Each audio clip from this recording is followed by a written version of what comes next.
राधे राधे भाई बहनों। आप लोग नकटा गीत सुनिए, जैसा होगा कमेंट में जरूर बताना। नैहर के सुख चैन राजा बड़ा निकल आवे, नैहर के सुख चैन राजा बड़ा निकल आवे, नैहर के सुख चैन राजा बड़ा निकल आवे।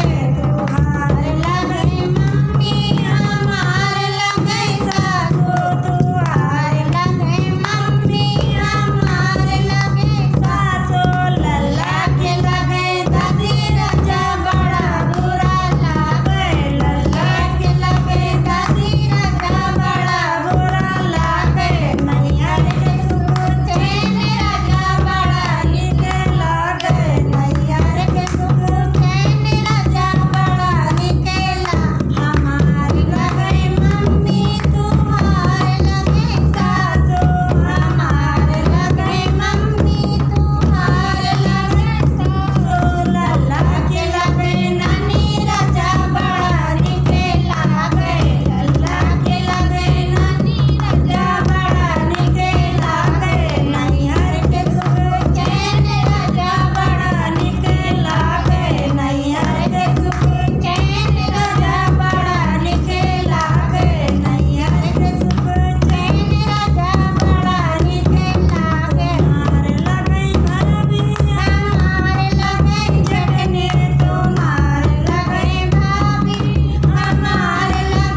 होगा कमेंट में ज़रूर बताना।